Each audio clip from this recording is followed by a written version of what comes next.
Quando comprei minha casa, minha sogra tinha R$ 400.000, mas não quis me emprestar um centavo. Assim que recebi as chaves da casa nova, ela apareceu com uma mala e exigiu morar comigo. Eu respondi, por favor, saia da minha casa. No dia em que peguei as chaves e entrei na minha casa nova, meu coração não se encheu da pura felicidade que eu imaginava. Havia algo pesado no meu peito, uma mistura de alívio por finalmente ter conquistado algo pelo qual lutei por anos e de cansaço.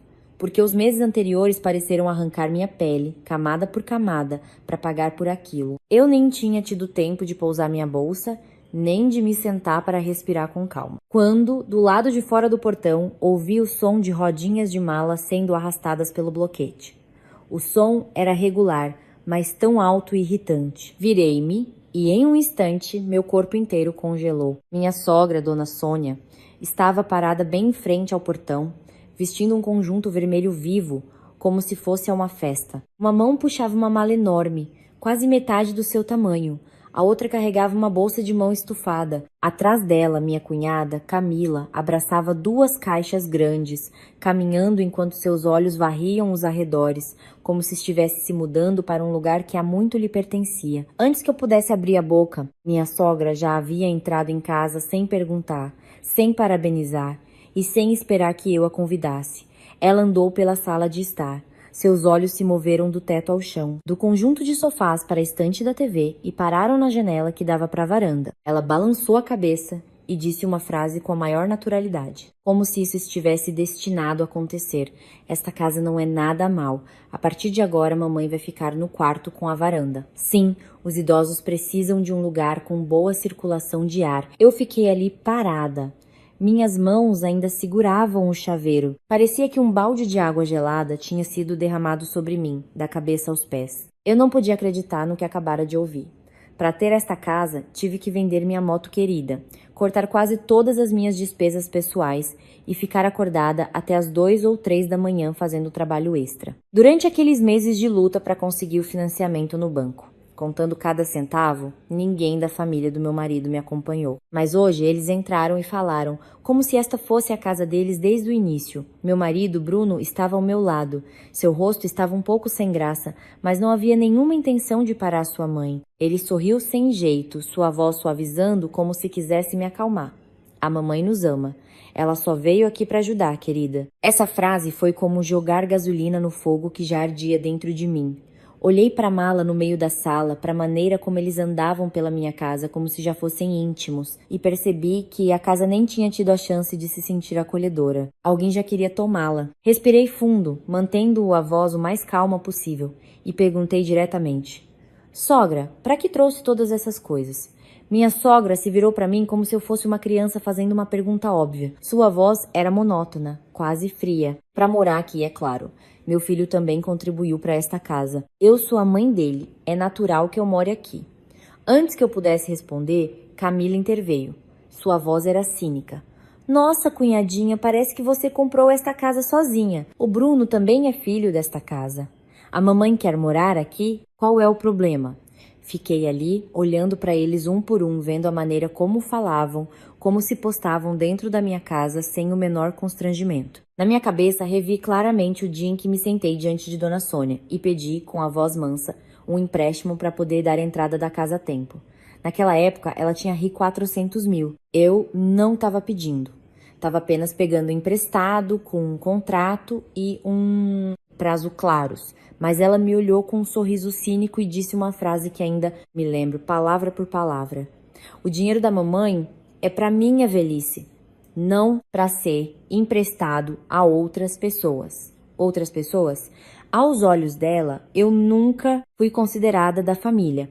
Um nó subiu pela minha garganta, fazendo minhas mãos tremerem um pouco. Mas por algum motivo, minha voz se tornou extremamente fria. Fui até a mesa, coloquei o chaveiro. O som do metal batendo na madeira foi muito claro no silêncio. Olhei diretamente para ela, pronunciando cada palavra lentamente. Quando eu precisei, a senhora tinha R$ 400.000, mas não quis me emprestar um centavo. Agora que acabei de receber as chaves, a senhora aparece com uma mala exigindo morar aqui. Fiz uma pausa e continuei. Minha voz não se alterou, mas foi alto o suficiente para que todos na sala ouvissem. Desculpe. Por favor, senhora, saia da minha casa. A atmosfera na sala ficou sufocante.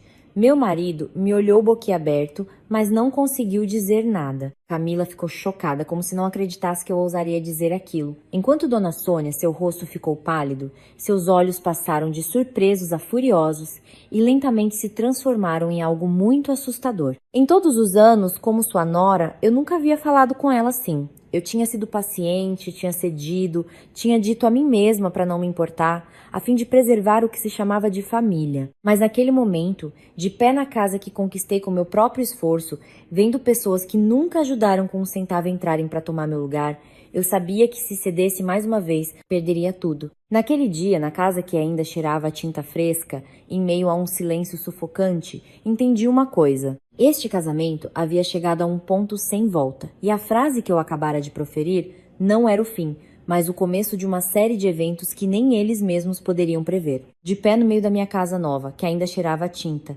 ouvindo a frase que acabara de sair da minha boca com uma frieza que até eu mesma estranhei. De repente, lembrei-me do passado.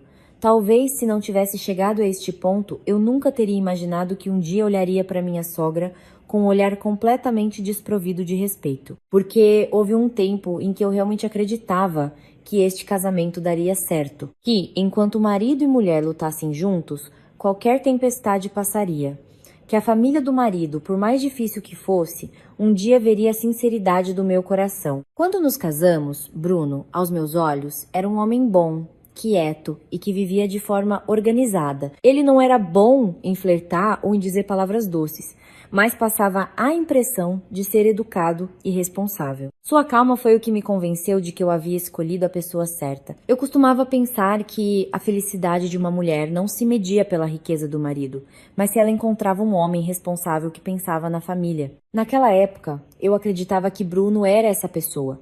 Nos primeiros anos após o casamento, alugamos uma pequena casa em uma rua tranquila. A casa era apertada, abafada no verão, e suas paredes ficavam úmidas na estação chuvosa. Mas aqueles tempos ainda eram calorosos para mim. Eu trabalhava em uma empresa de móveis. O trabalho era agitado e estressante, mas minha renda era mais estável que a do meu marido. Bruno trabalhava em um escritório. Seu salário não era muito alto, mas ele sempre me dizia com um tom firme: tenha paciência, querida. Em alguns anos vamos comprar uma casa. Eu não quero que você more de aluguel para sempre. Apenas essa frase era suficiente para fazer todo o meu cansaço valer a pena.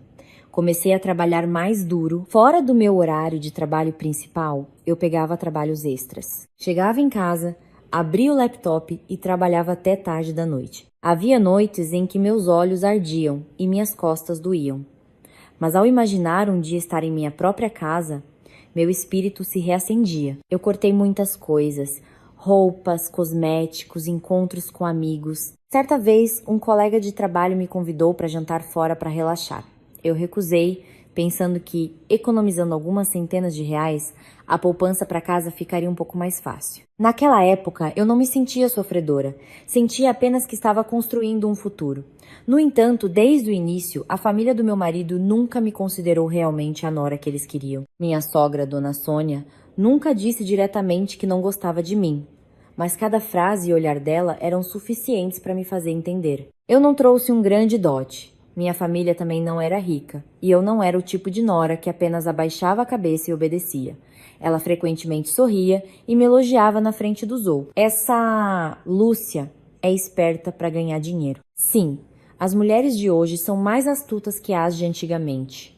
Parecia um elogio, mas a maneira como ela enfatizava a palavra astuta me fazia entender que ela estava me alfinetando como uma mulher calculista. Naquela época, eu ainda era ingênua. Eu me acalmava pensando que os mais velhos costumam falar de forma ríspida. Não significa que tenham um coração ruim.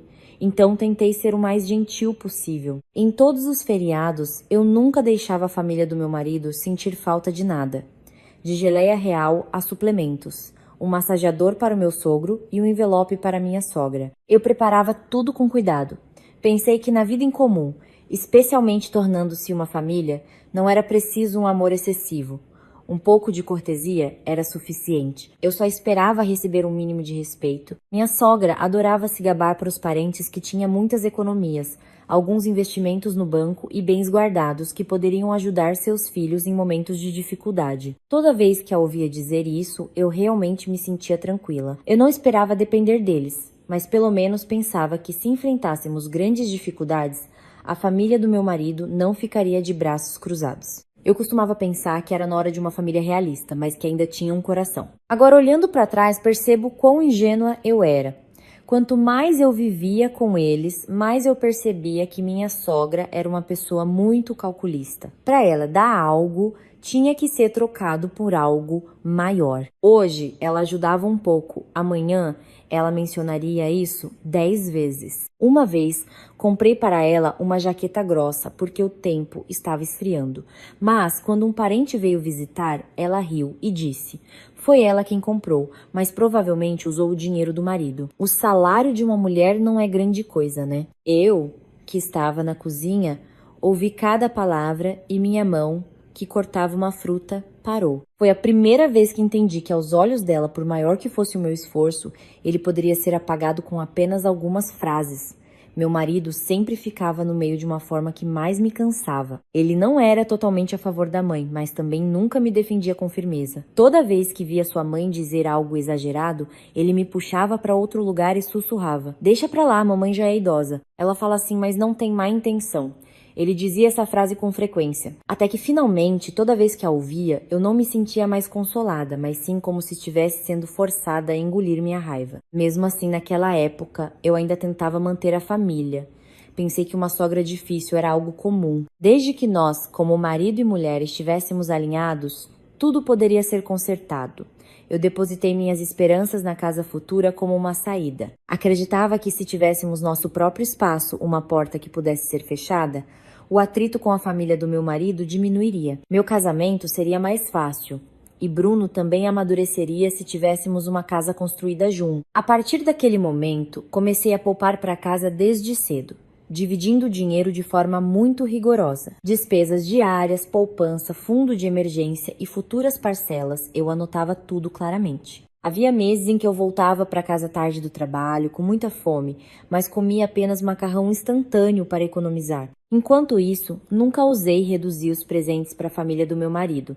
Eu economizava para mim, mas gastava com a família dele, apenas por medo de ser considerada calculista. Naquela época, eu não imaginava que seria justamente a casa que se tornaria o gatilho para revelar a ganância deles, camada por camada. E justamente porque eu levei este casamento tão a sério, quando fui apunhalada pelas costas por eles, a dor foi tão profunda. Se o início do meu casamento foi uma esperança forte o suficiente para me fazer aguentar, os meses seguintes pareceram gotas de água caindo continuamente sobre uma pedra. Não era barulhento, mas o suficiente para corroer o coração. O conflito entre mim e a família do meu marido não começou com uma grande briga. Veio de coisas pequenas. Tão pequenas que, se eu contasse a outras pessoas, talvez dissessem que eu era muito sensível. Mas apenas quem passa por isso entende. Há coisas que não machucam imediatamente, mas se repetem. Repetem-se até que um dia eu não sabia mais se era uma nora ou uma carteira para toda a família. Comecei a perceber isso toda vez que a família do meu marido tinha um evento. Toda vez que alguém precisava de dinheiro, a primeira pessoa a ser mencionada era sempre eu, não o filho deles. Um dia, no escritório, recebi um telefonema da minha sogra. Sua voz do outro lado estava mais doce do que o normal, soando como se estivesse perguntando como eu estava. Ela disse: a Camila quer um celular novo porque a câmera do antigo está embaçada, ela tem vergonha de usar com os amigos.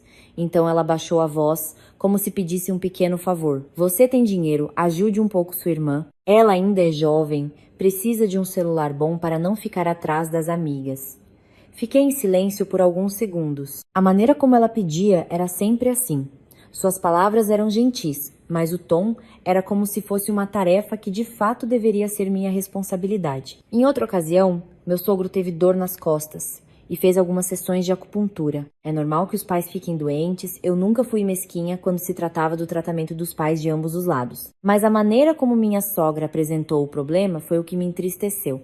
Ela não disse: seu pai precisa de tratamento. Não temos dinheiro agora, mas me ligou diretamente e disse: prepare o dinheiro, ok? Seu pai precisa fazer um pacote de terapia. Depois do trabalho, passei lá e dei o dinheiro naquela mesma noite. Ela o pegou muito rapidamente, dobrou o envelope e o colocou no bolso como se fosse algo natural, sem um obrigado, sem uma frase, como vou anotar isso. Pelo contrário, ela até riu na frente do meu sogro. O que é da nora é do filho também, não precisa ter cerimônia. A frase parecia familiar, mas me deu arrepios. O dinheiro que eu ganhei, o esforço que fiz, na boca dela se tornou algo que apenas seguia o status do filho dela. Houve um incidente menor, mas que me lembro muito claramente. Uma vez, o tempo estava muito frio, e como a casa dos meus sogros no andar de baixo era úmida, comprei para ela um purificador de ar bastante caro. Eu o escolhi com muito cuidado, esperando que ela ficasse mais confortável. Quando o entreguei, ela o recebeu com uma expressão neutra. Não me importei, mas alguns dias depois, quando um parente veio visitar, ela riu novamente e disse na frente de todos. Foi ela quem comprou, mas provavelmente usou o dinheiro do marido. O salário de uma mulher não é grande coisa, né? Eu, que estava na cozinha servindo água, quase derramei. Era sempre assim. A maneira como ela pagava todos os meus esforços com apenas uma frase meio brincalhona para garantir que seu filho sempre parecesse o provedor, enquanto eu era para sempre considerada apenas uma agregada. Palavras como essa se repetiram até que lentamente entendi uma coisa triste. Aos olhos da minha sogra, tudo o que eu fazia podia ser menosprezado. Se eu dava, era minha obrigação. Se eu fazia, era o esperado. Mas se uma única vez eu recusasse, eu me tornaria instantaneamente a nora calculista que só pensava em dinheiro, mas não tinha bons modos. A justiça naquela família nunca existiu. O que me cansava mais era que meu marido testemunhava tudo.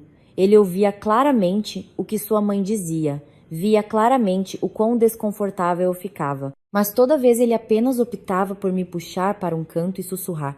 Deixa pra lá, não leve para o coração. A mamãe tem esse jeito orgulhoso, é por isso que ela fala assim. No começo, eu ainda me forçava a acreditar, mas depois de ouvir isso repetidamente, comecei a entender. Não era uma frase de consolo, era a maneira dele de me pedir para continuar calada. Ele não me defendia, ele apenas queria que eu fosse paciente para que por fora tudo parecesse pacífico.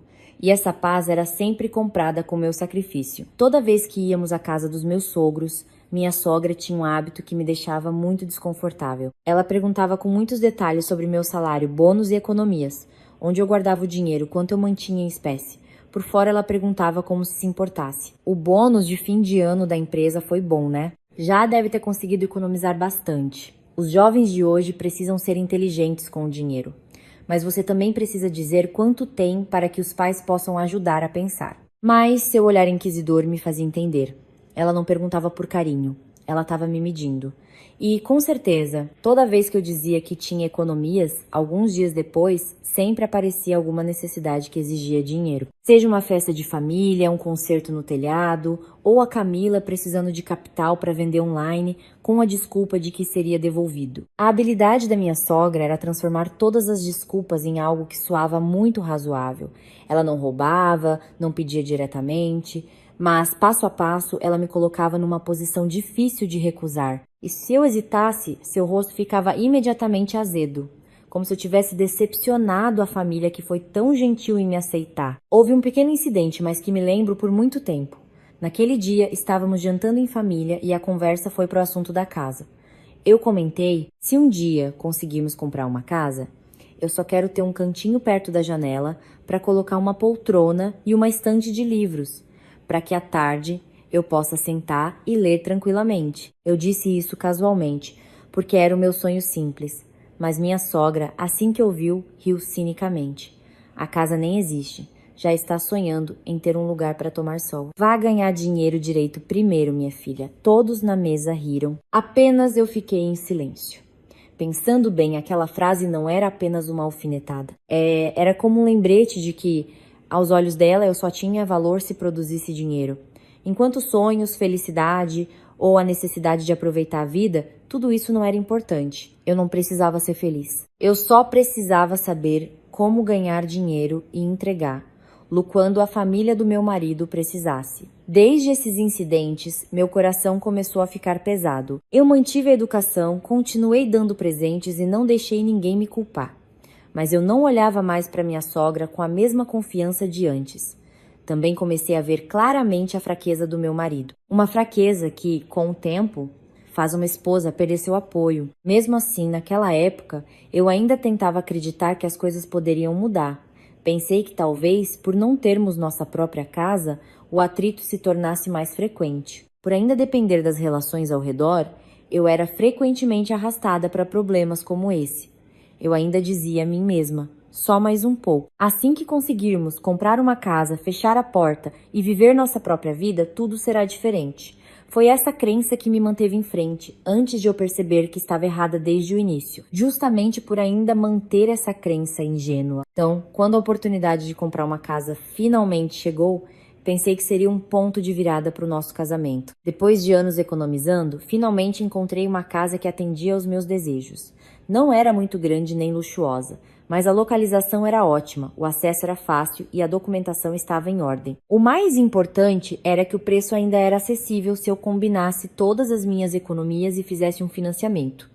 Para outras pessoas era apenas uma casa, mas para mim, naquela época, era um sonho que eu paguei passando fome, contendo meus desejos e trabalhando até tarde por anos.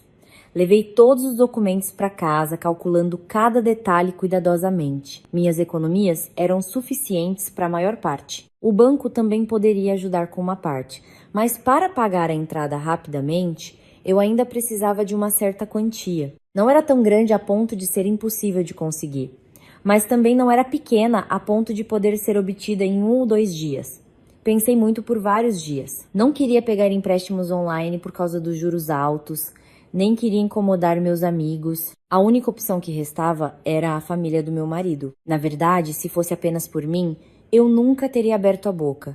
Não por orgulho, mas porque eu conhecia muito bem a natureza da minha sogra. Mas naquele dia foi o próprio Bruno quem mencionou primeiro. Ele se sentou ao meu lado, olhou para a planilha cheia de números e disse: "A mamãe tem economias. Se pegarmos emprestado por alguns meses, com certeza ela ajudará. Afinal, é para que possamos nos estabelecer."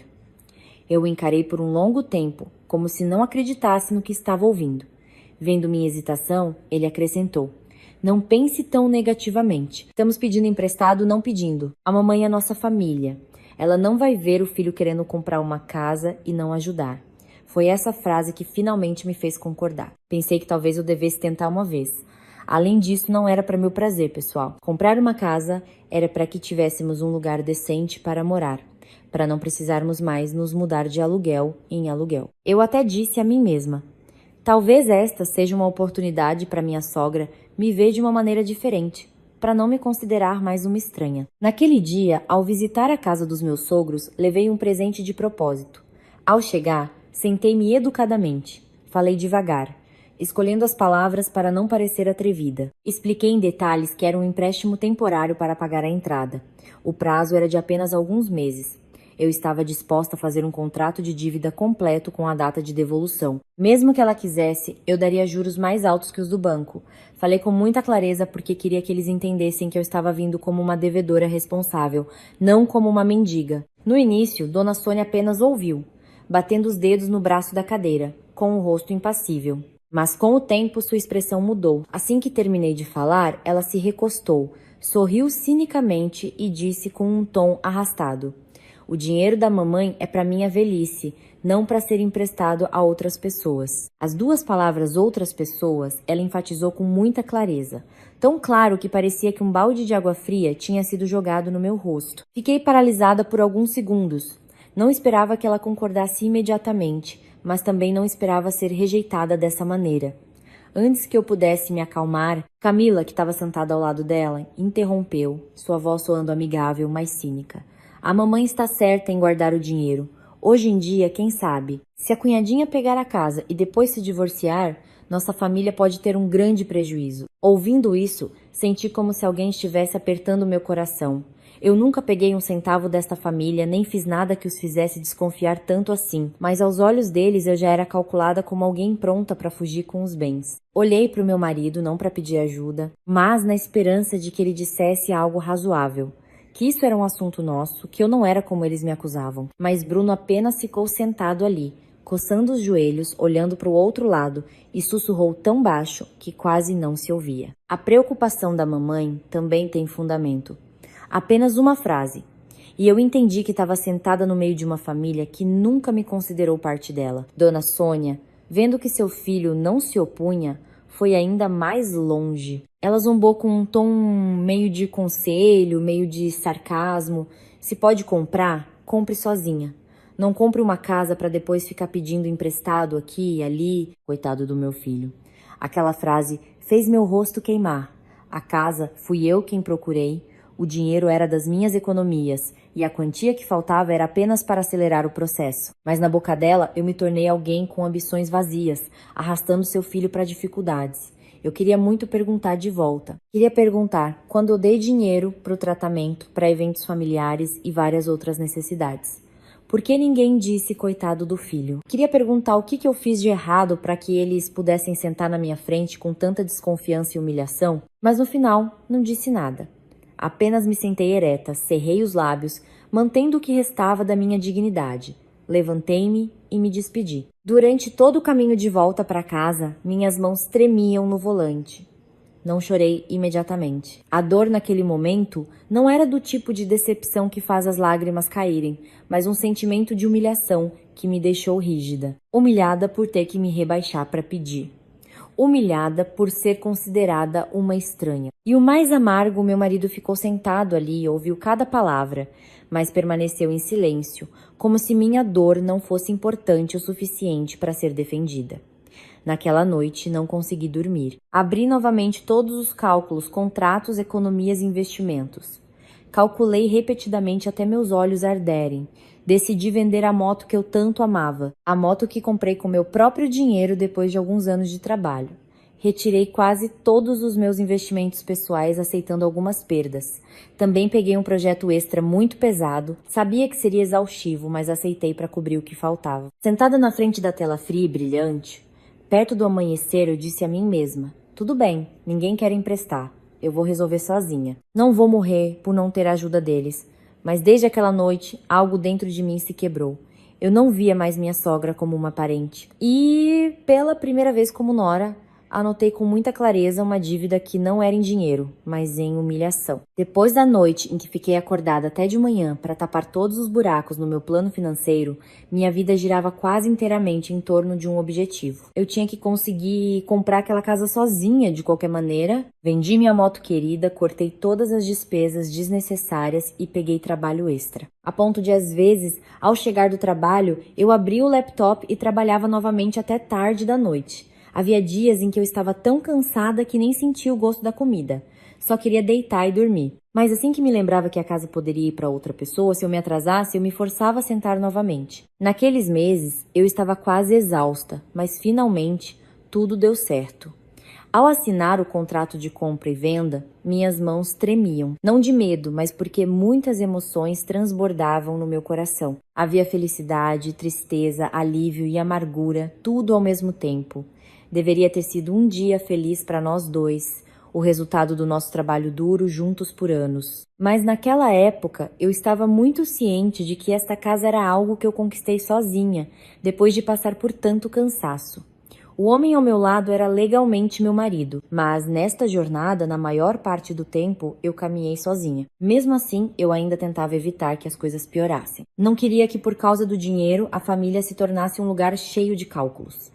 Então, depois que tudo foi resolvido, eu ainda informei a família do meu marido. Pensei que, embora Dona Sônia não tenha emprestado dinheiro, embora eu já soubesse um pouco da sua natureza, pelo menos ao ouvir que seu filho e nora conseguiram comprar uma casa, como mãe ela deveria me parabenizar. Eu não esperava que eles ficassem felizes. Eu só esperava um pouco de cortesia, para que eu ainda pudesse acreditar que as coisas não estavam tão ruins. Mas eu estava errada. Naquele dia, levei um presente para a casa dos meus sogros. Assim que entrei, vi Dona Sônia sentada na sala, segurando uma xícara de chá, relaxada como sempre. Eu mal tinha me sentado e nem tinha terminado de dizer: Mãe, conseguimos comprar a casa. Ela já levantou a cabeça e perguntou, sem um parabéns, sem perguntar o quão cansada eu estava. A escritura está no nome de quem? A pergunta me deixou em silêncio por um momento. Eu a encarei e algo dentro de mim afundou. Acontece que era isso que mais lhe importava. Não como eu lutei, não o quão difícil foi para mim, Não que finalmente tivéssemos um lugar decente para morar, mas sim qual nome estava escrito no papel. Eu ainda respondi honestamente, porque na época não pensei que esconder isso seria útil. Expliquei que a casa foi comprada principalmente com minhas economias. Então, para facilitar a administração, por enquanto estava no meu nome. Antes que eu terminasse de falar, ela bateu a xícara de chá na mesa. Traque. Seu rosto ficou imediatamente azedo, sua voz fria. Uma nora dona da casa? Isso é apropriado? Fiquei em silêncio, sem saber o que responder. Camila, que estava sentada perto dela, riu cinicamente. Um riso que, só de ouvir, já parecia um insulto. Ela disse com um tom arrastado. Disse que comprou para a família, mas no final tá no nome dela. Mulher astuta mesmo. Minha garganta travou. Por meses, eu suei para conseguir aquela casa. Por anos, fui paciente nessa família. Acontece que, aos olhos deles, tudo se resumia à palavra astuta. Ninguém perguntou o que eu tive que sacrificar, ninguém viu meu esforço, todos se concentraram apenas em como o que eu acabara de adquirir poderia se tornar parte dos direitos deles. Foi então que Bruno falou, mas não para me defender. Ele me puxou pela mão até a cozinha, baixou a voz, como se estivesse dando um conselho razoável. Que tal adicionarmos o meu nome para a mamãe ficar tranquila? A casa é nossa. Não importa no nome de quem esteja. Eu me virei e o encarei. Por um momento, realmente não acreditei que o homem que acabara de dizer isso era meu marido. Eu perguntei diretamente. Quando eu estava procurando um empréstimo, você não pôde me ajudar em nada. Quando sua mãe recusou, você também ficou em silêncio. Agora que eu consegui comprar, todos vocês estão reclamando do nome. Seu rosto ficou pálido, mas em vez de sentir vergonha, ele franziu a testa e gritou. Você é muito calculista. Marido e mulher com limites tão claros. Qual o sentido disso? Ao ouvir isso, tive vontade de rir e chorar ao mesmo tempo. Acontece que quando eu lutei sozinha era normal, mas quando eu defendi o fruto do meu trabalho, isso foi chamado de cálculo.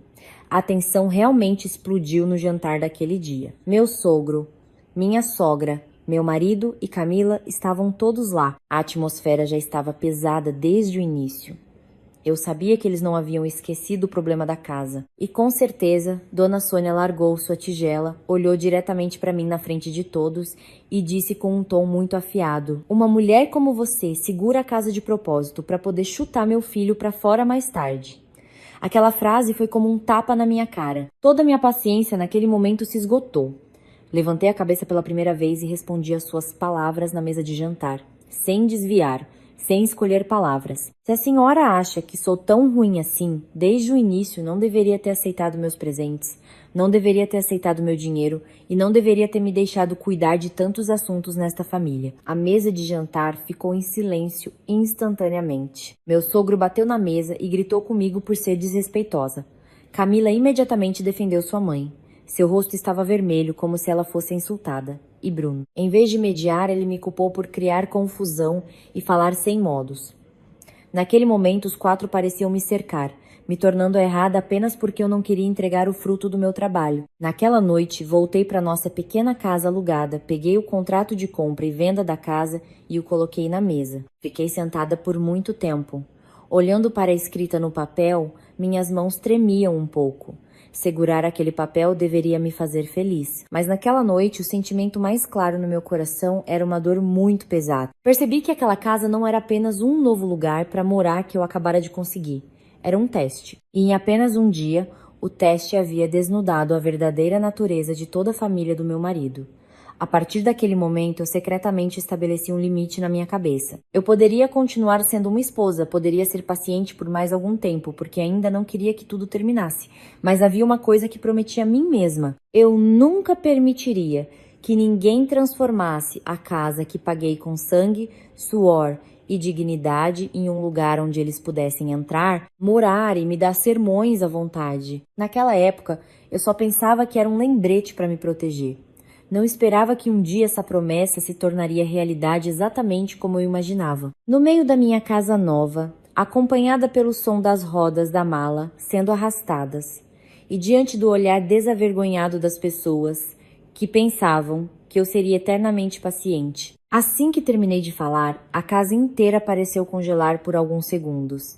Ninguém esperava que eu falasse com tanta firmeza, especialmente no primeiro dia em que recebi a casa. Mas o silêncio não durou muito. Um momento depois, Dona Sônia jogou a mala no chão. O som do impacto ecoou na sala ainda vazia. Então ela gritou com uma voz estridente. Seu rosto estava vermelho de raiva. Como ousa expulsar sua sogra? Sua mal educada. Seus gritos eram tão agudos que tornaram a atmosfera já tensa ainda mais sufocante. Meu marido, que parecia ter acabado de se recuperar do choque, avançou e agarrou meu pulso. Seu aperto era forte, sua voz era baixa, mas cheia de raiva. Acalme-se, querida, vamos conversar com calma. Parecia que ele estava tentando mediar, mas a maneira como me puxou para o lado enquanto seu corpo se virava para a mãe me fez entender muito bem. Naquele momento, o que o preocupava não era o quão estressada eu estava, mas a dignidade ferida de sua mãe. Puxei minha mão. Senti o calor no meu pulso, mas meu coração ficou ainda mais frio. Olhei diretamente para os três, pronunciando cada palavra claramente. Esta casa fui eu quem comprou. Ninguém tem o direito de simplesmente trazer suas coisas e morar aqui. Camila, ao ouvir isso, ficou furiosa. Ela deu alguns passos à frente. Seu dedo quase apontou para o meu rosto. Ela sorriu cinicamente, sua voz afiada e atrevida. Você acha que ter esta casa é grande coisa, cunhadinha? Se não fosse pelo Bruno assinar, você acha que conseguiria comprar? Olhei para ela e depois para o meu marido. Por alguma razão, naquele momento, eu tive vontade de rir. Ri friamente e respondi. Onde seu irmão assinou? Mostre-me apenas uma assinatura dele no contrato. Aquela frase foi como um tapa na cara dos irmãos. Camila ficou em silêncio, enquanto Bruno congelou. Seus lábios se moveram, mas nenhuma palavra saiu. Ele sabia melhor do que ninguém. De quem era o dinheiro para comprar esta casa, em nome de quem estava e qual foi sua contribuição durante o processo? Seu silêncio já respondia tudo. Vendo que seu filho não conseguia se defender, Dona Sônia mudou imediatamente de tática. Devo admitir, ela era muito boa em atuar. Há pouco estava gritando. Agora já estava sentada no sofá novo, como se fosse a vítima mais sofredora. Uma mão no peito, a outra enxugando lágrimas que não existiam. Sua voz tremia cheia de drama. Eu criei meu filho até ele ficar grande. Agora que ele se casou, sua esposa expulsa a própria mãe. Por que meu destino é assim, meu Deus? Seu choro não era de dor. Era um choro com um propósito. Um choro para que os outros ouvissem, um choro para construir uma imagem. E com certeza do lado de fora do portão começaram a se ouvir passos de pessoas diminuindo a velocidade. Esta casa nova ficava em um condomínio tranquilo. Qualquer barulho alto, os vizinhos certamente ficariam curiosos. Dona Sônia exagerou ainda mais. Sua voz ficou mais alta, de propósito para ser ouvida do lado de fora. As noras de hoje em dia são terríveis. A casa nem esquentou, já expulsam a sogra, e eu não fiz nada de errado. Ao ouvir isso, meu sangue ferveu. Eu mal tinha entrado nesta casa. As paredes ainda cheiravam a tinta. O chão nem estava totalmente mobiliado. Mas ela estava sentada no meio da minha sala, encenando um drama barato como se estivesse no mercado. Corri para a porta, bati o portão para bloquear a visão de fora, depois me virei e a encarei. Minha voz era baixa, mas firme. Se a senhora não sair por conta própria, vou chamar a segurança do condomínio. Desta vez, meu marido ficou realmente bravo. Talvez aos seus olhos eu tivesse cruzado um limite que ele pensava que eu nunca cruzaria. Ele gritou: Você está passando dos limites, Lúcia. Ela é minha mãe. Eu me virei. Olhei diretamente nos olhos dele e respondi instantaneamente. E fui eu quem pagou por esta casa. Aquela frase silenciou a sala inteira. Não era mais uma briga. Era a verdade nua e crua que eles não queriam ouvir. Dona Sônia se levantou do sofá, seu rosto pálido, seus olhos afiados como facas. Ela não estava mais chorando. Quando as lágrimas não podiam mais ser usadas para pressionar os outros, sua verdadeira natureza apareceu. Ela apontou diretamente para mim, sua voz sibilando cheia de ódio. Tudo bem, você me expulsa hoje. Depois não me culpe se sua vida não for tranquila. Se fosse eu há alguns anos, talvez ao ouvir isso, eu ficaria com medo. Mas, por alguma razão, naquele momento meu coração estava muito calmo. Quando já vimos o verdadeiro rosto de alguém, suas ameaças não são mais assustadoras. Fiquei no meu lugar, olhei de volta e respondi brevemente. Pode tentar. Camila puxou a mão da mãe, como se estivesse aconselhando, mas na verdade estava jogando mais lenha na fogueira. Deixa pra lá, mãe. Não vale a pena falar com gente assim. É perda de tempo. Mas antes de sair, ela não se esqueceu de me lançar um olhar cheio de ódio. enquanto Bruno apenas ficou parado no meio da sala, olhando para a mãe, depois para mim. Seu rosto estava pálido de raiva e vergonha. Mas sua vergonha não era porque sua mãe estava exagerando, mas porque pela primeira vez ele não conseguia mais usar suas frases medíocres de mediação para me forçar a recuar. Finalmente, Dona Sônia puxou sua mala e se virou para a porta. O som das rodas da mala sendo arrastadas pelo porcelanato soava muito irritante. Camila abraçou suas 2 caixas e a seguiu. Sua boca ainda resmungava baixinho. Meu marido deu alguns passos como se quisesse dizer algo, mas acabou ficando em silêncio. Quando eles estavam quase no portão, Dona Sônia parou de repente. Ela se virou para mim. Não era mais o olhar de uma sogra expulsa. Era o olhar de alguém cuja isca foi roubada bem na frente de seus olhos. Naquele olhar havia raiva, vergonha, ódio e uma vingança muito profunda que eu sabia que ela não esqueceria facilmente. Fiquei parada, olhando para eles. Minhas mãos estavam tão cerradas que as chaves na minha mão pareciam perfurar a palma da minha mão. No momento em que o portão se fechou atrás deles, percebi uma coisa muito clara. O problema de hoje não tinha acabado. Este foi apenas o primeiro tiro. E a mulher que acabara de arrastar sua mala para fora da minha casa certamente não desistiria tão facilmente. O portão mal se fechou atrás deles. E não demorou muito para eu perceber que Dona Sônia nunca deixaria esse assunto terminar assim. Para uma pessoa como ela, ser humilhada na frente da própria nora já era doloroso o suficiente. Quanto mais ser vista pelos vizinhos, e uma pessoa que vive pela aparência, quando sua dignidade é pisoteada, torna-se ainda mais propensa a fazer coisas sujas e desesperadas. Eu sabia disso, só não esperava que ela agisse tão rápido. Naquela mesma noite, meu celular começou a tocar sem parar. Primeiro uma ligação, depois 2, depois uma enxurrada, a ponto de a tela que mal se apagava acender novamente. Vi os nomes que ligavam e meu coração ficou ainda mais frio. Eram todos parentes do lado do meu marido. Havia tios, tias e até alguns tão distantes que talvez não tivessem me cumprimentado em um ano. Mas naquela noite, todos eles se lembraram de mim em uníssono, com um tom de voz muito áspero. Assim que atendi, a voz do outro lado me atingiu. Lúcia, você passou dos limites. Antes que eu pudesse responder, a pessoa continuou com um tom pesado. Afinal, ela é sua sogra. Como você pôde expulsar lá no primeiro dia da mudança? Você não tem coração. Segurei o celular, minha cabeça parecia congelar. Eu não tinha contado nada a ninguém. Eu mesma nem tinha conseguido me acalmar depois da briga daquela tarde. Mas estava claro que a história já havia se espalhado muito rapidamente. E é claro na versão que Dona Sônia queria. Uma ligação terminava, outra entrava. Alguns nem perguntavam nada. Assim que eu dizia alô, já me repreendiam. Ouvi dizer que você expulsou sua sogra. Gente, como você vai ter o que merece. Fiquei em silêncio por um longo tempo depois de ouvir isso. Não por falta de palavras, mas porque percebi que a velocidade da família do meu marido em difamar meu nome era muito mais rápida do que eu imaginava. Em apenas algumas horas, a história de Dona Sônia chegando com uma mala para morar na minha casa. Na boca dela, se transformou na história de uma nora atrevida e ingrata, que assim que conseguiu um pouco de dinheiro, começou a menosprezar toda a família do marido.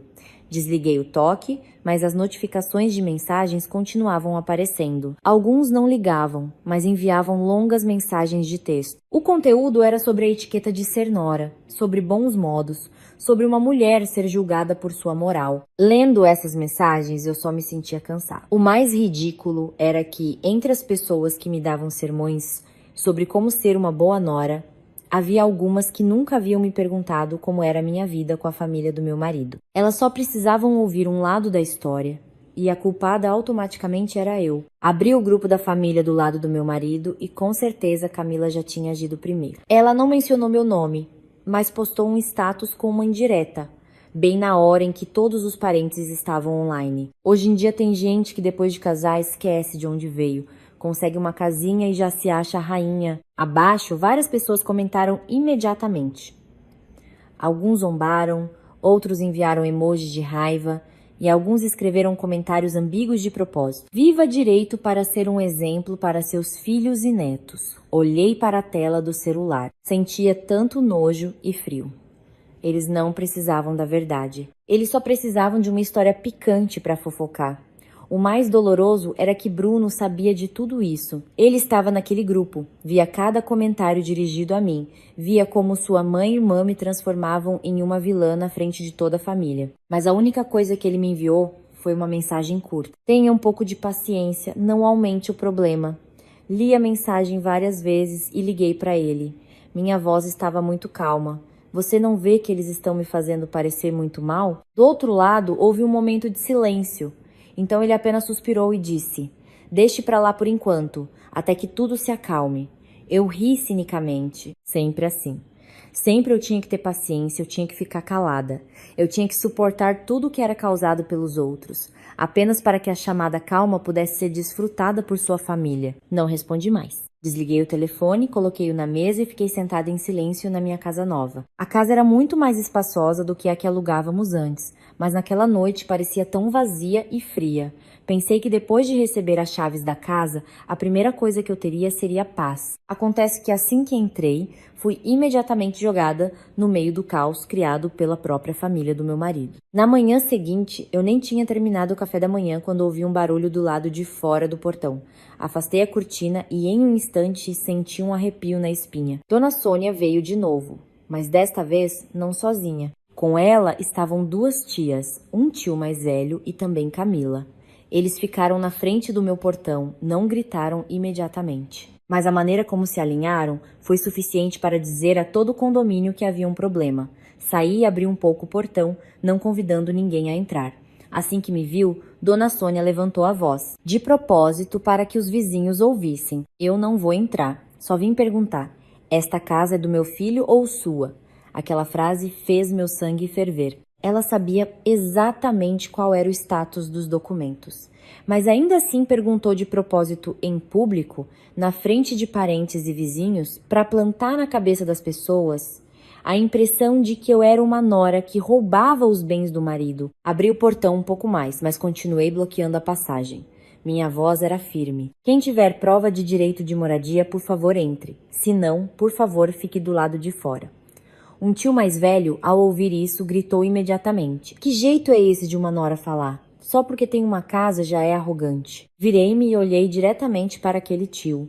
Minha voz não se alterou, mas cada palavra era clara. Tente o senhor gastar dinheiro para comprar uma casa e veja se alguém pode simplesmente chegar com uma mala e exigir morar. A atmosfera ficou mais tensa.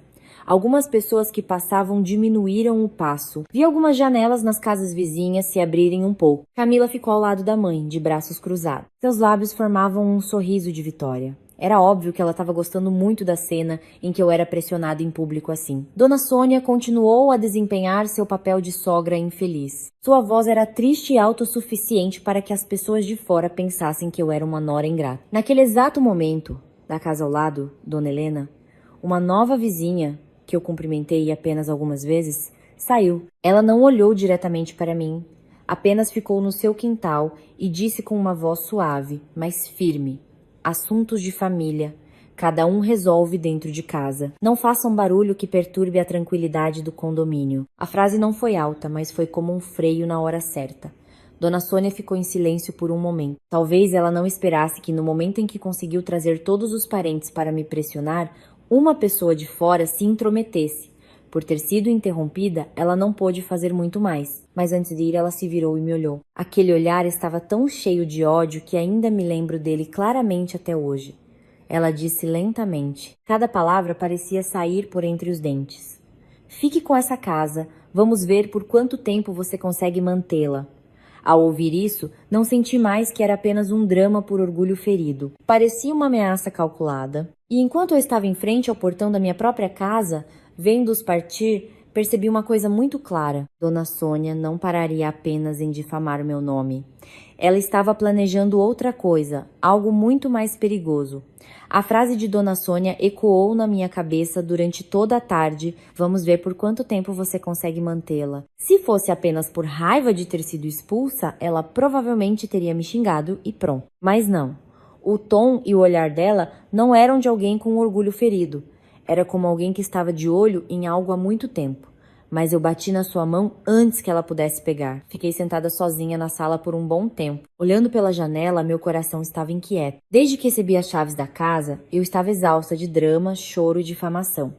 Mas quanto mais eu pensava, sentia que tudo isso não pararia por aí. Se quisesse apenas morar de favor, Dona Sônia não teria trazido uma mala e caixas no primeiro dia. Se quisesse apenas me pressionar, ela não precisaria se apressar em trazer todos os parentes na manhã seguinte. Tudo aconteceu muito rápido, muito apressado, como se eles estivessem em pânico por alguma coisa.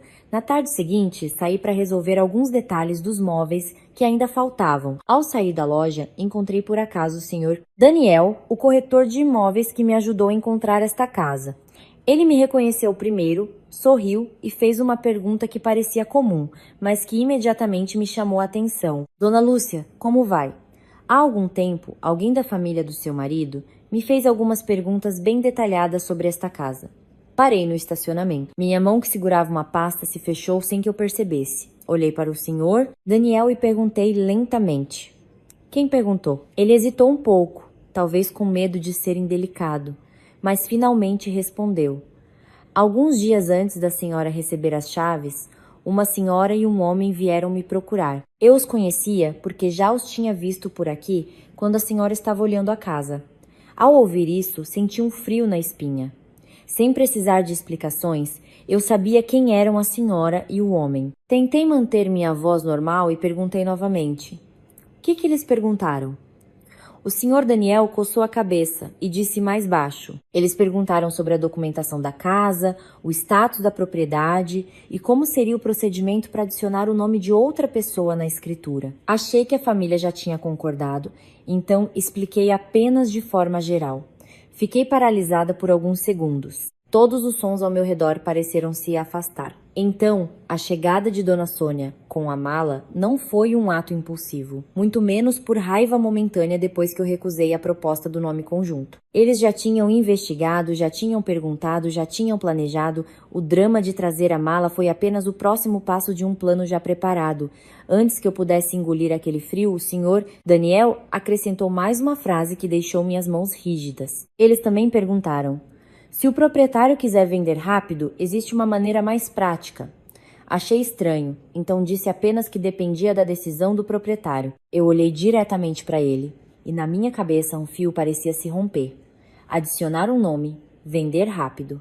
Eles não queriam apenas morar de favor, eles estavam procurando uma maneira de ir mais longe, muito mais longe.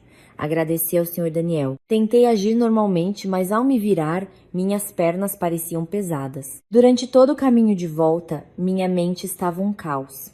Se fosse apenas ganância comum, Dona Sônia teria como alvo morar comigo e me pressionar lentamente. Mas se já estava perguntando sobre a venda, significava que eles precisavam de dinheiro, precisavam muito. E quando alguém está desesperado por dinheiro, fará coisas muito mais imprudentes. Naquela noite, fiquei sentada no carro por um bom tempo antes de entrar em casa. Tentei me lembrar de cada detalhe, cada palavra, cada expressão da minha sogra, do meu marido e da Camila ultimamente. E de repente, tudo se conectou em uma linha muito clara. A pressa, a agressividade, a maneira como não se importavam com a vergonha de vir fazer barulho repetidamente. A maneira como Dona Sônia ficou imediatamente brava ao saber que a casa estava no meu nome. Tudo isso não era mais apenas uma questão de orgulho. Comecei a investigar com o antigo conhecido do meu marido, alguém que já tinha estado na mesma mesa que nós algumas vezes e, portanto, sabia um pouco sobre a família deles. No início, ele evitou. Apenas me disse para não acreditar em fofocas. Mas talvez por ouvir minha voz tão calma e confiante, ele finalmente sussurrou ao telefone. Você realmente não sabe, cunhada? A Camila hipotecou a casa antiga da sua mãe há alguns meses. Ela entrou em um esquema de pirâmide. Agora perdeu muito dinheiro e quem emprestou o dinheiro já está cobrando. Segurei o celular, a palma da minha mão suando. Perguntei novamente, minha voz soando estranha. A casa antiga da mãe foi hipotecada. Do outro lado, ouvi um suspiro. Sim, eles mantiveram em segredo, talvez com medo que você soubesse. Dizem que também há outros empréstimos de fora. Agora, eles estão realmente desesperados. Fiquei em silêncio por muito tempo depois que a ligação terminou. Acontece que os 400 mil de antes, o dinheiro que Dona Sônia guardava tão bem e não queria me emprestar 1 centavo, na verdade não estava mais intacto. Ela o guardava não por sabedoria, mas para encobrir secretamente o jogo de investimento de sua filha. Ela me recusou não por medo de que eu não pudesse devolver, nem por preocupação com sua velhice, como ela disse. Era simples, eu não era sua prioridade. O dinheiro dela era para salvar sua filha. Enquanto eu, não importava o quanto lutasse, não era um problema. Lembrando disso, de repente comecei a rir. Um riso muito fino e baixo, mas que soava tão amargo. Todo esse tempo, carreguei a ferida de ser considerada uma estranha, de ser menosprezada, de ser desconfiada. Pensei que, pelo menos aos olhos dela, eu apenas não era confiável o suficiente. Mas não, a realidade era mais ridícula do que isso. Fui posta de lado não porque eu não era capaz, mas porque desde o início ela nunca teve a intenção de me dar a menor gentileza. Ela guardou tudo de melhor para sua filha. E quando tudo desmoronou, ela se virou e estava pronta para engolir minha casa como um salva-vidas. Recostei-me no assento, olhando para o teto do carro por muito tempo. No meu coração, naquele momento, não havia mais a tristeza de antes. Era mais frio, mais consciente e mais afiado. Todas as peças finais se encaixaram. Minha sogra não queria apenas morar de favor, ela precisava transformar esta casa em algo para segurar, para usar, para cobrir o buraco que ela e sua filha cavaram. Sentei-me ereta, coloquei o celular no painel, olhando para a escuridão lá fora. E pela primeira vez, desde que este problema explodiu, não havia mais dúvidas no meu coração. Se eles já estavam planejando tomar minha casa, então eu não iria apenas defendê-la. Eu os faria pagar o preço por cada passo que planejaram nas minhas costas. Depois da noite em que descobri a verdade sobre a casa antiga da minha sogra ter sido hipotecada, não senti mais uma raiva cega. Meu sentimento naquele momento era muito mais frio. Quando vemos o verdadeiro objetivo do oponente, a raiva recua por si só, substituída pela sanidade. Eu entendia muito bem. Se eu continuasse a discutir, a deixar los trazer parentes para me pressionar, no final, quem se cansaria seria eu. Para detê-los, eu tinha que deixá-los se desmascararem. Na manhã seguinte, liguei para o Bruno de propósito. Assim que ele atendeu, abaixei minha voz, como se toda a tensão dos últimos dias tivesse diminuído. Eu disse brevemente: eu pensei sobre isso. Se a mamãe realmente quer morar aqui, vamos conversar novamente. Apenas uma frase, mas pude ouvir claramente do outro lado. Ele suspirou, acabado de se livrar de um grande peso. Sua voz imediatamente suavizou. Havia até um leve tom de vitória que talvez ele não tenha percebido. Eu sabia que você entenderia. Como marido e mulher, você também precisa pensar de forma mais aberta. Ao ouvir isso, não tive mais dúvidas. Se antes eu ainda me enganava, pensando que ele era apenas fraco, com medo da mãe e sem coragem para me defender, naquele momento percebi que ele nunca esteve no meio. Ele já tinha escolhido o lado da mãe desde o início. Ele só queria que eu cedesse para não ser rotulado como um marido desobediente. Não o desmascarei imediatamente. Continuei com um tom neutro. Se vamos morar juntos, tem que haver um acordo por escrito. Quem vai morar? Por quanto tempo? Quais são os direitos e deveres? Quero que tudo fique claro desde o início para não haver brigas depois. Do outro lado, houve um momento de silêncio. Talvez ele não esperasse que eu dissesse isso, mas no final ele ainda respondeu: sim, vou falar com a mamãe. Menos de meia hora depois, ele ligou de volta, sua voz mais rápida. A mamãe concordou. Ela disse que assina o que for preciso, contanto que possa morar aqui. Desliguei o telefone e fiquei em silêncio por alguns segundos. Era tão irônico. Uma pessoa normal, se realmente quisesse apenas morar temporariamente, ao ouvir sobre um contrato vinculativo, pensaria 2 vezes. Mas Dona Sônia concordou imediatamente. Isso só significava uma coisa para ela. O contrato era apenas uma formalidade a ser cumprida para atingir um objetivo maior. Liguei para um velho amigo que era advogado pedindo sua ajuda para redigir um contrato muito rigoroso. Expliquei que não era um contrato de aluguel ou uma permissão comum para morar, mas um documento legalmente vinculativo que declarava claramente que a pessoa autorizada a morar era apenas temporária, não podia trazer outras pessoas para morar permanentemente. Não podia interferir nos bens da casa, não podia reivindicar direitos de propriedade, não podia usar esse endereço para transações de hipoteca, penhor ou venda. E não tinha base alguma para formar direitos sobre a propriedade no futuro. Li repetidamente cada cláusula, garantindo que não houvesse nenhuma brecha que eles pudessem explorar. Naquela tarde, convidei toda a família do meu marido para conversar na sala da minha casa. Desta vez, Dona Sônia veio sem malas, mas seu olhar ainda era o mesmo, vigilante e ganancioso. Camila sentou-se ao lado dela, suas pernas inquietas. Seu rosto era indiferente, mas seus olhos continuavam a varrer a casa. Enquanto Bruno sentou-se à minha frente, tentando parecer calmo, como se tivesse vindo para pacificar a situação. Coloquei o contrato na mesa, empurrando-o na direção deles. Se a senhora quer morar aqui, por favor, leia com atenção e assine. Quero que tudo fique claro. Para que depois ninguém diga que não tenho sentimentos. Dona Sônia pegou o papel. No início, ainda com uma atitude casual, mas quanto mais lia, mais seu rosto ficava azedo.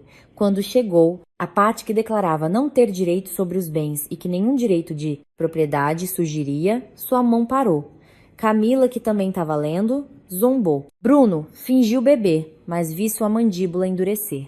Minha sogra levantou a cabeça e me olhou. Sua voz soou mais cínica. Precisa ser assim?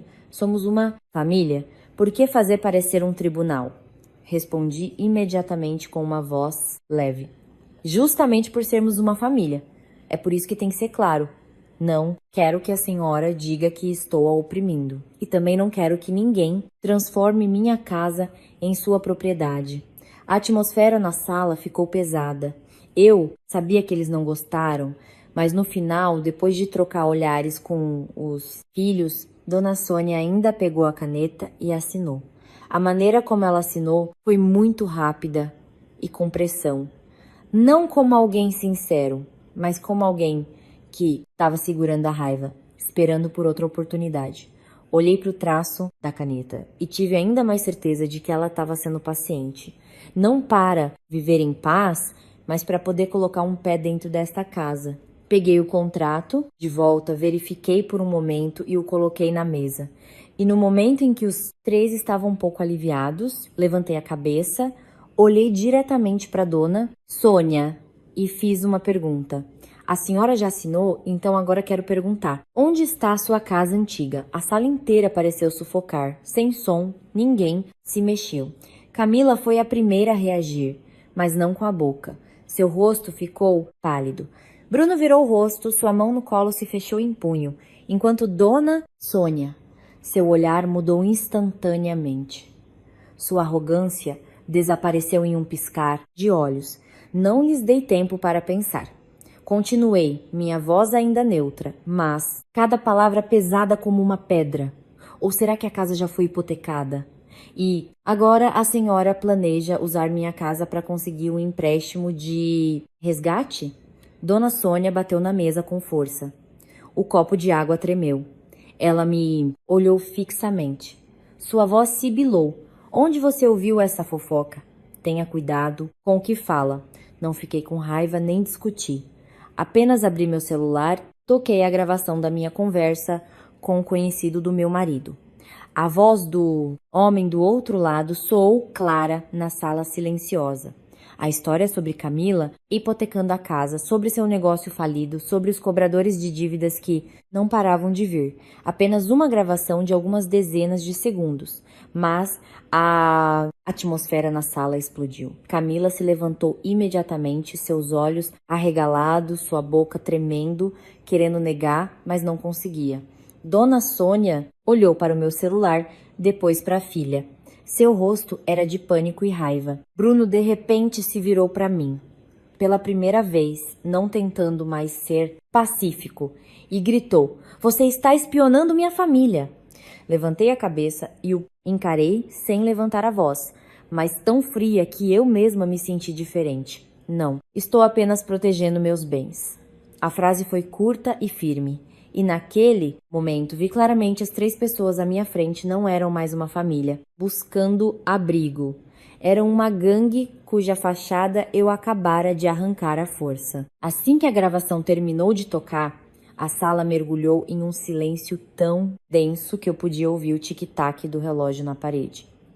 Mas o silêncio não durou muito. Quando não havia mais como negar, quando a última máscara caiu, Dona Sônia não atuou mais. Ela não segurou mais o peito, não chorou mais, lamentando seu destino. Ela se sentou ereta, seus olhos vermelhos, sua voz endureceu, cheia de veneno, a ponto de me dar arrepios. "É verdade, nossa casa foi hipotecada. E daí? Você é a nora. Se não ajudar, quem vai?" Ao ouvir isso, um frio percorreu minha espinha. Acontece que até este momento ela ainda não se sentia culpada.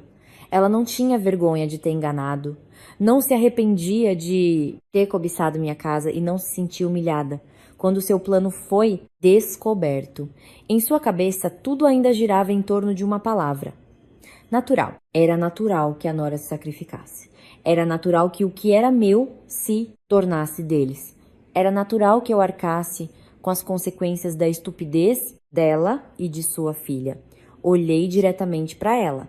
Não havia mais tremor dentro de mim. Minha voz estava muito baixa, mas cada palavra era afiada. "A senhora ajuda sua filha até a falência e depois exige que eu arque com isso. A senhora acha que sou idiota?" Aquela frase pareceu picar Camila. Ela começou a chorar imediatamente, mas seu choro não era de arrependimento. Ela soluçava enquanto me olhava com firmeza. "Você tem dinheiro, mas não quer ajudar a família. Isso é não ter sentimentos. Vivendo assim. Acha que vai ser feliz?" Eu ri. Um riso tão seco que eu mesma achei estranho. Inclinei a cabeça, olhei para ela e respondi, lentamente: "Que família? A família que, quando eu precisei, virou as costas e, quando eu tive, veio para tomar?" Camila ficou em silêncio. Dona Sônia rangeu os dentes, enquanto Bruno, que estava quieto e congelado, finalmente falou, mas a maneira como ele falou destruiu o que restava da minha esperança. Ele não perguntou à mãe por que escondeu o problema da casa. Ele não culpou a irmã por arrastar a família para o abismo. Ele também não me pediu desculpas. A primeira coisa que ele disse foi com um tom cheio de pressão: "Afinal, você é minha esposa. Se você não ajudar, sou eu quem passará vergonha na frente da família." Eu me virei e o encarei. Apenas uma frase, mas parecia que todos os anos do nosso casamento foram rasgados, revelando toda a podridão por dentro. Acontece que para ele, certo e errado não importavam. O fato de sua família estar cobiçando os bens de sua esposa também não importava. O que ele mais temia era perder a face diante de sua família. Enquanto a pressão que enfrentei, o plano dirigido a mim, tudo isso ele nunca pensou. Sorri cinicamente. A decepção em meu coração já havia ultrapassado o limite da dor, transformando-se em algo muito frio. Eu disse a ele muito lentamente: "Você tem medo de perder a face diante deles, enquanto eu perdi tudo por sua causa." A sala ficou em silêncio novamente. Ninguém esperava que eu falasse com tanta firmeza, especialmente Bruno. Seus lábios se moveram, querendo refutar, mas não conseguiu. Talvez porque ele mesmo soubesse que o que eu disse era verdade. Não deixei a conversa se arrastar. Abri a pasta ao meu lado, tirei uma pilha de documentos que eu havia preparado, o contrato de compra e venda, o contrato de financiamento, os comprovantes de pagamento e as provas de transferência. Eu os arrumei um por um na mesa, organizados como se estivesse preparando para um julgamento. Empurrei a pilha de papéis na direção deles. Olhem bem, minha voz permaneceu neutra. Este é o contrato de compra e venda. Este é o contrato de financiamento. Estes são os comprovantes de pagamento que eu mesma cuidei. Tudo no meu nome. Este é o resultado do meu trabalho duro. Ninguém tem o direito de tomá-lo. Dona Sônia olhou para a pilha de papéis, seus olhos cheios de raiva. Era óbvio que ela odiava lidar com provas concretas como essas. Para ela, falsas alegações morais eram muito mais fáceis de usar do que documentos. Mas hoje eu não lhe dei brecha para escapar. Camila sentou-se ao lado dela. Seu rosto estava pálido, mas sua boca permanecia firmemente fechada, tentando manter o que restava de sua coragem. Enquanto Bruno, ele olhava para a pilha de documentos. Seu rosto estava sombrio. Foi a primeira vez que o vi entender de verdade que esta casa não tinha a menor brecha para ele entrar, muito menos para sua família. Dona Sônia finalmente falou, mas não mais com um tom de queixa. Ela apontou diretamente para mim. Seus olhos pareciam querer me engolir viva. Tudo bem, fique com isso. Mas eu te aviso, sua vida não será tranquila. Se fosse antes, talvez essa ameaça ainda me deixasse ansiosa. Mas naquele momento, eu apenas achei engraçado. Esta mulher nunca conseguiu me dar paz desde o início. O que ela sempre trouxe foi pressão, cálculo e ganância, disfarçados de sogra. Levantei-me e me aproximei dela. A atmosfera estava tão tensa que qualquer um que levantasse a voz poderia explodir, mas eu não gritei. Apenas me inclinei perto o suficiente para olhar diretamente em seus olhos e sussurrei. Cada palavra era tão clara e fria. Pode tentar. Mas desta vez não serei eu a paciente. Aquela frase a deixou em silêncio por um momento. Talvez, pela primeira vez, ela realmente sentiu que a nora que ela costumava pressionar não existia mais. Não havia mais a mulher que sempre engolia a raiva para manter a harmonia. Não havia mais a pessoa que tinha medo de ser envergonhada de fofocas e cedia. Diante dela, agora estava alguém que já tinha visto a verdadeira natureza de toda a família do marido e que havia perdido toda a vontade de ser paciente. A atmosfera na sala era sufocante. Bruno estava sentado ali entre a mãe e a esposa, mas desta vez ele não era mais um mediador. Ele era como alguém sendo puxado em duas direções, e quanto mais tentava ficar no meio, mais sua fraqueza se tornava aparente. Olhei para ele pela última vez naquele dia, apenas um olhar, mas o suficiente para me fazer entender a coisa mais dolorosa de todo este casamento. O homem em quem eu confiei, que eu considerei meu apoio, nunca esteve realmente do meu lado. Recolhi os documentos, coloquei-os na pasta e me levantei. A partir daquele momento, não havia mais em mim a ideia de salvar ou manter qualquer coisa. Eu não estava mais lutando para manter uma família. Eu estava me preparando para um confronto final, onde não haveria mais espaço para concessões e certamente não haveria mais espaço para qualquer ilusão sobre a palavra parente. Após o confronto acirrado daquele dia, não troquei mais uma palavra com eles. Não por falta de palavras, mas porque eu estava muito ciente de que, a partir daquele momento, usar sentimentos para conversar com a família do meu marido só me machucaria. Pessoas que abertamente cobiçaram minha casa, que se sentaram à minha frente, planejando transformar minha residência em um fundo de resgate, nunca parariam apenas com alguns conselhos. Para detê-los, eu não poderia mais ser branda. Eu tinha que cortar o caminho deles. Naquela noite, Bruno andava de um lado para o outro na varanda, o telefone colado na orelha. Ele falava muito baixo, mas eu não precisava ouvir para saber com quem ele estava falando. A maneira como ele franzia a testa, baixava a voz e suspirava enquanto olhava de relance para mim de vez em quando. Já explicava tudo. Sentei-me na sala, fingindo não me importar, mas em minha cabeça já tinha decidido o que fazer. Liguei para um chaveiro através de um número recomendado pela administração do condomínio, pedindo que viessem naquela mesma noite. Quando o chaveiro chegou, mostrei a escritura da casa para provar a propriedade e pedi para trocar todas as fechaduras. A porta principal, a porta lateral e um pequeno depósito nos fundos. Também pedi para redefinir todos os códigos de impressão digital e o aplicativo da campainha inteligente. Fiz tudo muito rapidamente, sem longas explicações e sem pedir a aprovação de ninguém, para esta casa. A partir de agora, não deixaria a menor brecha para que outras pessoas entrassem. O som da furadeira e o processo de remoção das fechaduras eram bastante altos na noite silenciosa. Bruno entrou da varanda. Assim que viu o chaveiro trabalhando, seu rosto mudou. Ele caminhou rapidamente em minha direção. Sua voz se alterou. Você enlouqueceu? Está agindo como se estivesse lidando com ladrões. Fiquei perto da mesa, segurando alguns cartões de acesso antigos que acabara de desativar. Levantei a cabeça e o encarei. Exatamente. Estou lidando com ladrões. Aquela frase fez seu rosto escurecer. Ele rangeu os dentes, seus olhos vermelhos de raiva. Você está chamando minha mãe de ladra? Respondi imediatamente, fria e direta.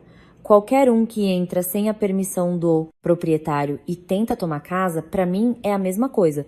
Ele parecia não acreditar que eu ousaria falar com tanta franqueza, mas eu não parei apenas em trocar as fechaduras.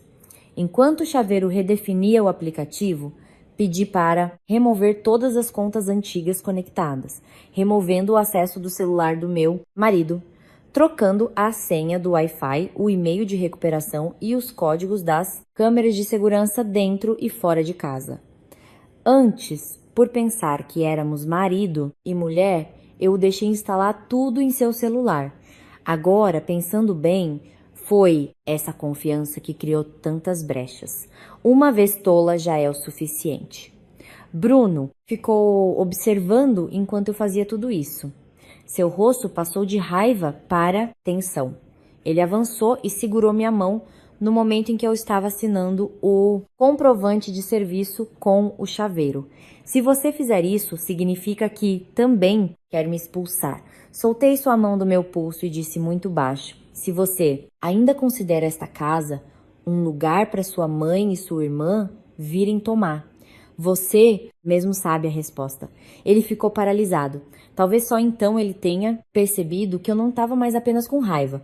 Eu estava realmente cortando todas as correntes que ligavam esta casa à sua família. Depois que o chaveiro foi embora, fiquei sentada por quase 1 hora, redigindo uma notificação para a administração do condomínio. Escrevi com muita clareza que esta casa era minha, propriedade exclusiva. Qualquer pedido para abrir a porta, ajudar a mover objetos ou receber visitantes que se declarassem parentes sem minha aprovação direta não deveria ser atendido. Se alguém fizesse barulho na frente do portão, pedi à segurança para agir de acordo com as regras. Imprimi, assinei, enviei a foto primeiro e prometi entregar o original na manhã seguinte. Fiz tudo com muita calma, como se estivesse lidando com um risco que precisava ser completamente selado. Naquela noite não dormi muito, não por medo, mas porque tinha certeza de que haveria problemas na manhã seguinte. Com a natureza de dona, Sônia, quanto mais fosse impedida, mais raivosa ficaria, e enquanto em sua cabeça minha casa ainda fosse um apoio, ela não desistiria apenas porque eu troquei as fechaduras. E com certeza, perto do meio-dia do dia seguinte, dentro de casa, ouvi o som de um carro de frete parando na frente do portão. Subi para a varanda do segundo andar e a cena lá embaixo me fez querer rir friamente. Dona Sônia estava no meio do pátio, vestindo roupas floridas e chamativas. Seu cabelo estava preso em um coque arrumado, seu rosto cheio de raiva. Ao lado dela, Camila estava de mãos na cintura. Atrás delas havia um caminhão de frete carregando pilhas de sacos, um ventilador, 2 caixas grandes e até um colchão enrolado e amarrado com uma corda. Só de olhar, eu sabia que eles não tinham vindo para conversar. Tinham vindo com a intenção de forçar a entrada. Assim que me viu na varanda, Dona Sônia apontou para cima e gritou no meio do pátio: "Abra a porta, não finja mais nada." Fiquei parada na varanda com as 2 mãos na grade. Minha voz era audível, mas cada palavra era clara. Eu já disse, minha casa não recebe pessoas que simplesmente chegam com suas coisas para tomar o lugar. Ela ficou furiosa. na frente de alguns seguranças que já estavam no portão externo e alguns vizinhos que começavam a abrir as portas. Ela gritou, sua voz estridente: "Você quer me envergonhar em público de propósito, não é?" Olhei para baixo e respondi brevemente: "A senhora está se envergonhando. Eu nunca convidei."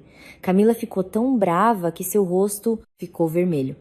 Ela olhou ao redor, pegou uma vassoura que estava encostada na cerca e a levantou como se fosse jogá-la no portão enquanto xingava: "Mulher má, só porque tem uma casa já se acha dona de um palácio."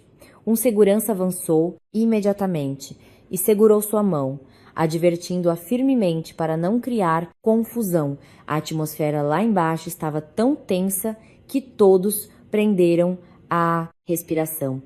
O caminhão de frete estava estacionado na frente do portão, a pilha de coisas sob o sol forte. Enquanto Dona Sônia parecia um fogo prestes a explodir, naquele exato momento Bruno saiu de dentro de casa. Talvez ele tenha descido pela escada dos fundos depois de ouvir a confusão. Ele ficou no meio do pátio, olhando para mim na varanda. Seus olhos estavam cheios de raiva e impotência, mas sua voz não era mais de súplica. Sua voz estava cheia de ordens. "Lúcia, abra a porta. Não me force a ser grosso." Olhei diretamente para baixo. No meu coração não havia mais medo. Respondi imediatamente, sem pausa: "Pode tentar." Desta vez, quero que tudo fique claro na frente de todos. A frase caiu no meio do pátio escaldante. Curta, mas suficiente para fazer todos ficarem em silêncio, por um momento. Talvez só então tanto Dona Sônia quanto meu marido tenham realmente percebido que eu havia cortado o caminho de volta. Eu não era mais a nora que tinha medo de fofocas que eles podiam pressionar com parentes, lágrimas ou pressão social. Finalmente, com a intervenção da segurança e por não conseguirem passar pelo portão, a família do meu marido foi detida do lado de fora. A pilha de coisas ainda estava no caminhão. O sol ficava mais forte. Dona Sônia ainda resmungava. Camila fazia bico, enquanto Bruno ficava parado no meio do pátio como alguém que acabara de perder um direito que sempre considerou natural. Não disse mais nada. Apenas olhei para baixo uma última vez e fechei a cortina da janela. A partir daquele momento eu sabia que eles haviam entendido. A nora, que eles costumavam forçar a ser paciente, finalmente não existia mais. Depois da cena em que foram barrados na frente do portão em plena luz do dia, eu nunca acreditei por um segundo que Dona Sônia desistiria. Para uma pessoa como ela, ser humilhada na frente de seguranças, vizinhos e até mesmo de seu próprio filho, não se tratava mais de poder moral ou não. Era um tapa na cara de sua dignidade. E uma pessoa que vive pela aparência, quando é humilhada, torna-se ainda mais propensa a fazer coisas sujas e desesperadas. Eu sabia disso muito claramente. E também sabia que a única pessoa que poderia abrir caminho para ela entrar nesta casa era meu marido. Naquela noite, eu disse de propósito a Bruno que tinha um encontro com um cliente para finalizar alguns detalhes dos móveis. Troquei de roupa, peguei minha bolsa e as chaves do carro, como de costume, e até disse de forma muito natural: "Amor, fique em casa e descanse. Eu não devo demorar." Ele concordou muito rapidamente. Tão rapidamente que eu tive ainda mais certeza da minha suspeita. Normalmente ele perguntaria aonde eu ia, com quem me encontraria e a que horas voltaria. Mas naquela noite, ele apenas respondeu brevemente: "Sim, vá." Sua atitude tão relaxada não era porque ele não se importava, mas porque sua cabeça estava ocupada esperando por outra coisa. Dirigi o carro para fora do condomínio, dei uma volta longa e depois voltei e o estacionei em um canto escondido perto de uma fileira de árvores. De lá, eu ainda podia ver o portão lateral nos fundos, que raramente era notado. Meu coração batia muito regularmente. Tão regularmente que parecia frio. Eu sabia que, quando tivesse que testemunhar com meus próprios olhos como meu marido me trairia, eu não entraria mais em pânico, talvez porque em meu coração eu já tivesse preparado a resposta. Menos de 30 minutos depois, vi Bruno aparecer. Ele saiu do condomínio, olhou ao redor e depois caminhou rapidamente em direção ao portão lateral. Alguns segundos depois, Dona Sônia e Camila entraram sorrateiramente pela escuridão. Minha sogra não veio de mãos vazias. Em suas mãos havia uma grande bolsa de pano estufada, tão pesada que a alça estava torta. Camila carregava uma grande sacola plástica. Dentro podia-se ver o canto de um cobertor, algumas caixas de remédios e algumas pilhas de papéis. Só de olhar, eu sabia que eles não tinham vindo apenas para uma visita. Tinham vindo para ficar. Não saí do carro imediatamente. Abri o aplicativo de CFTV no meu celular, ativei o modo de escuta ao vivo. Na tela via-se claramente os três entrando sorrateiramente pela porta dos fundos. O som de passos, o atrito da bolsa e então a voz de Dona Sônia, baixa, mas ainda audível, através do microfone. Rápido, leve a mamãe para o quarto primeiro, fique alguns dias, com o tempo ela vai aceitar. Fiquei paralisada no carro por um momento, não por surpresa, mas por ouvir uma frase tão aberta. Só então percebi o quão longe ia a ganância deles. Logo depois, Camila riu cinicamente, um riso fino e maldoso. Só de ouvir já dava arrepios. Ela disse com um tom de desprezo: "O importante é conseguir um lugar primeiro. Aquela mulher, depois de alguns dias sendo xingada por toda a família, vai ficar com medo." Segurei o celular com força. Então, aos olhos deles, eu não era um ser humano com direito à minha própria casa. Eu era apenas uma mulher que cederia às fofocas, que abaixaria a cabeça e os deixaria transformar um erro em algo natural. Desliguei a tela, abri a porta do carro e saí.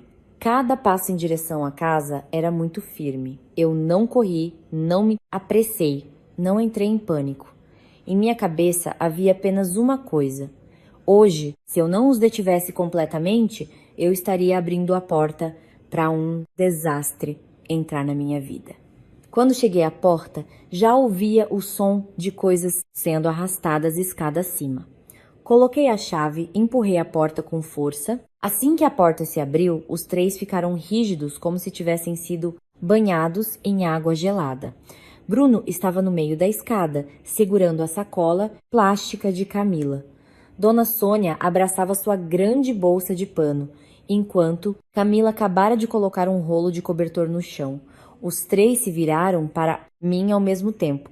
Seus rostos estavam pálidos. Fiquei no meio da sala, sem gritar, sem repreender.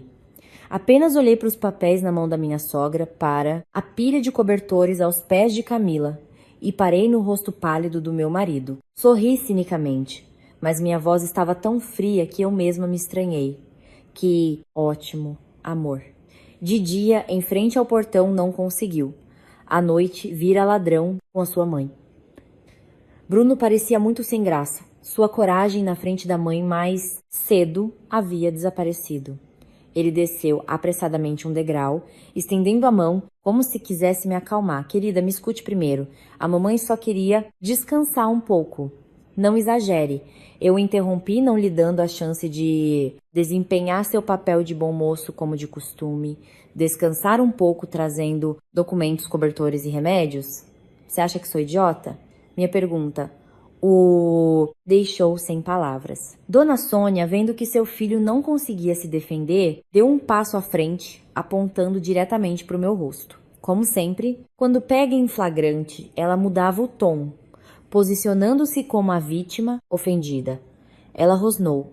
Eu entrei na casa do meu próprio filho. O que há de errado nisso? Você é que está exagerando. Eu não discuti com ela. Apenas peguei lentamente meu celular, toquei a gravação que acabara de salvar do CFTV e a coloquei em volume alto. A sala, que já estava silenciosa, ficou ainda mais quieta quando a própria voz de Dona Sônia ecoou. Rápido, leve a mamãe para o quarto primeiro. Fique alguns dias, com o tempo ela vai aceitar. Seguido pelo riso cínico de Camila. O importante é conseguir um lugar primeiro. Aquela mulher, depois de alguns dias sendo xingada por toda a família, vai ficar com medo. Cada palavra era como um tapa que voltava em seus rostos. Dona Sônia congelou.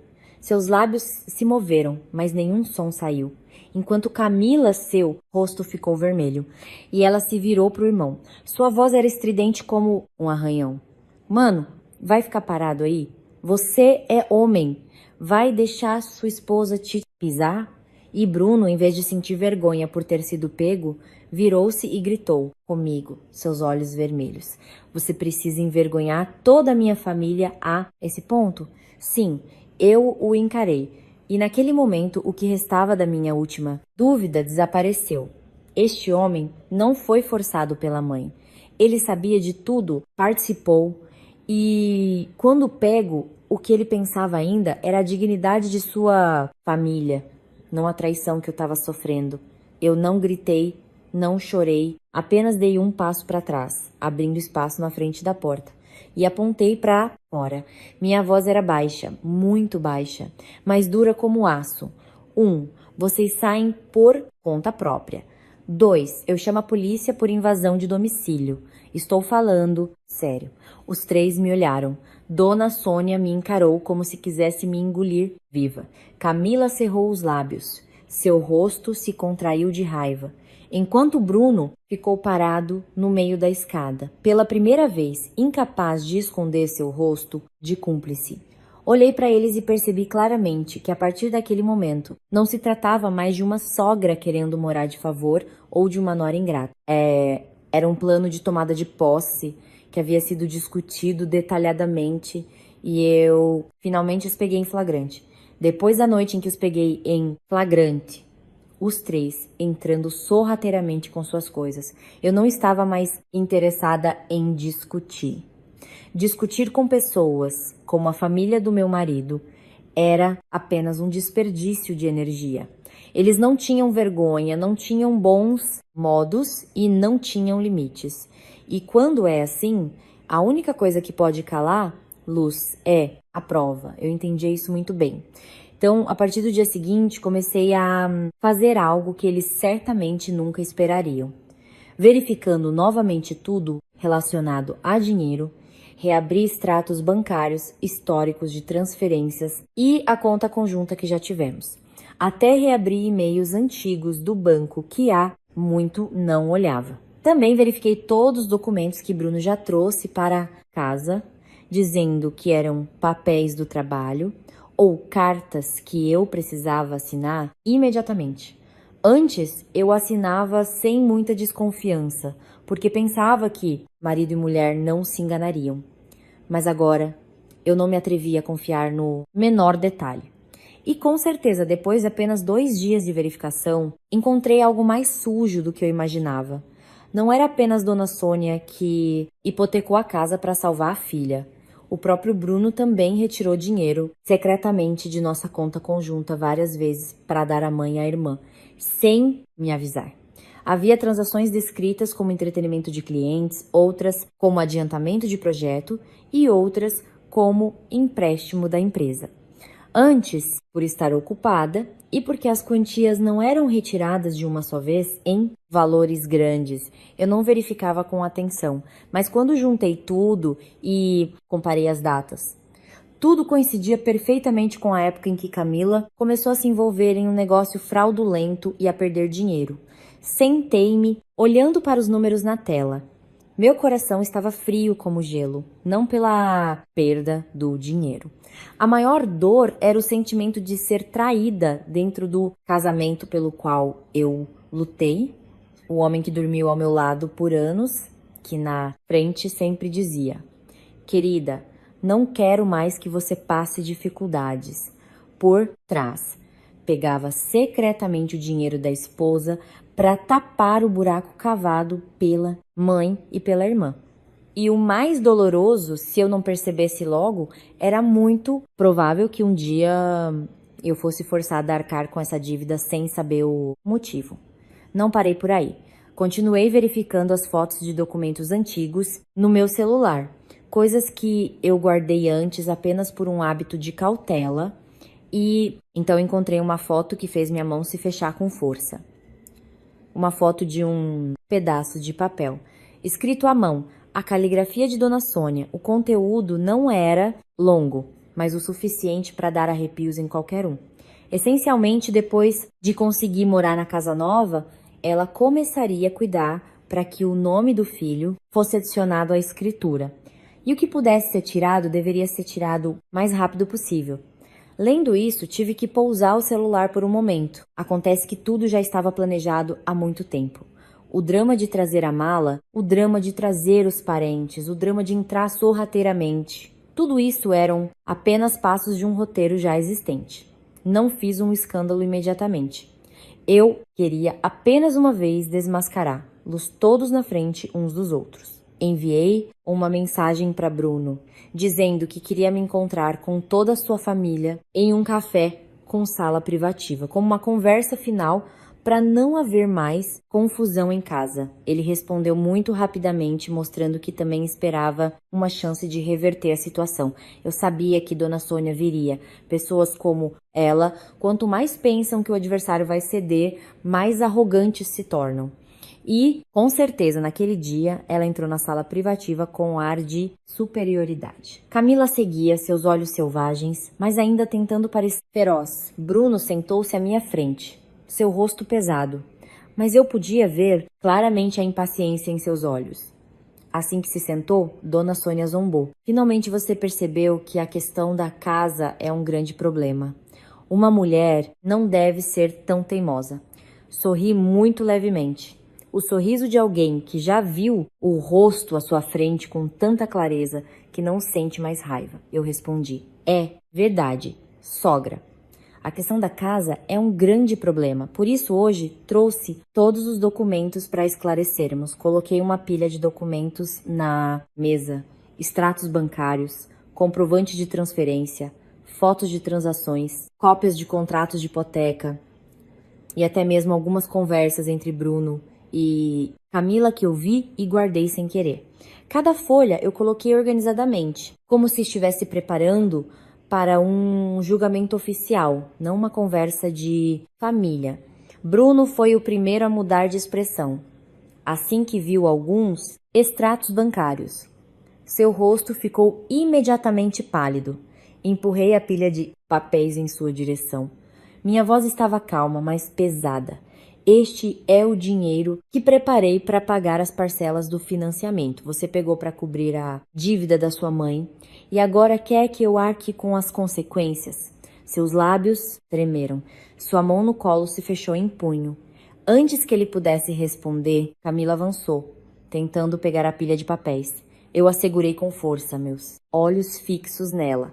Toque mais uma vez e eu chamo a testemunha para entrar. Camila retirou a mão, mas seus olhos ainda ardiam de raiva. Dona Sônia, a princípio, ainda tentou se esquivar. Ela ergueu o queixo como se ainda estivesse do lado certo. O dinheiro do casal é usado para ajudar um ao outro. O que há de errado nisso? Virei-me para ela.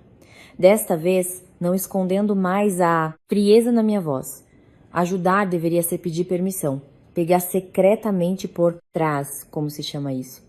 A senhora mesma sabe. A sala ficou em silêncio. Eu sabia que a frase doía, mas não era o suficiente para pagar por tudo que eles fizeram. E eu ainda não tinha usado o meu trunfo.